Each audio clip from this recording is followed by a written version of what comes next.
بسم الله الرحمن الرحيم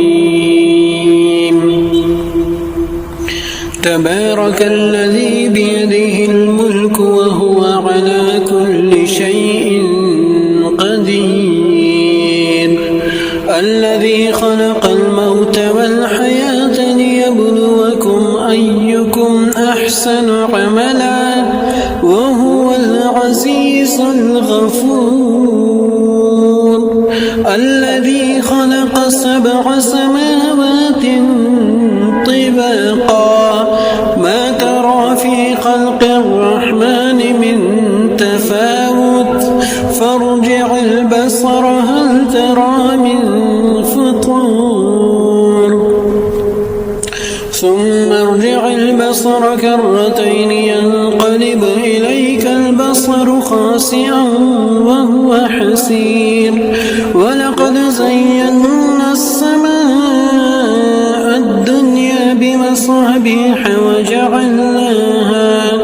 وجعلناها رجوما للشياطين وأعتدنا لهم عذاب السعير والذين كفروا بربهم عذاب جهنم وبئس المصير إذا ألقوا فيها سمعوا لها شهيقا وهي تفور تكاد تميز من الغيظ كلما ألقي فيها فوج سألهم خزنتها ألم يأتكم نذير قالوا بلى قد جاءنا نذير فكذبنا وقلنا ما نزل الله من شيء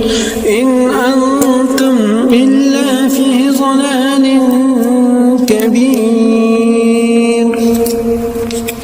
وقالوا لو كنا نسمع أو نعقل ما كنا في أصحاب السعير فاعترفوا بذنبهم فسحقا لأصحاب السعير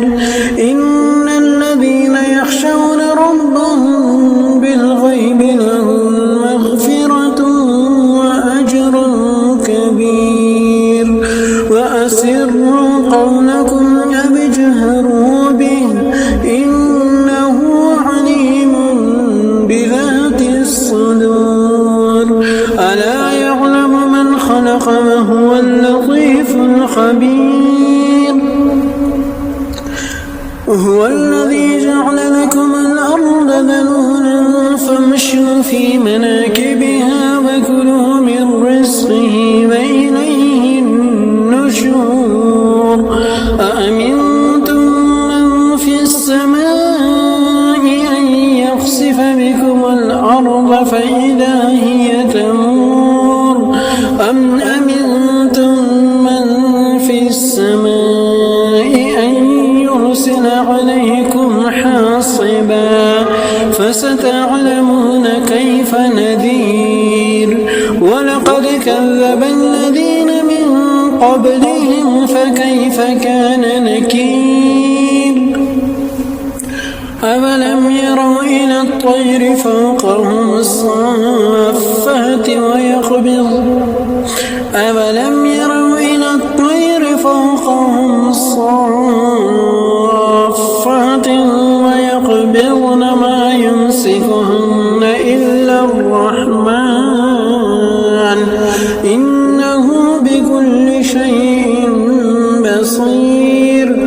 أمن هذا الذي هو جند لكم ينصركم من دون الرحمن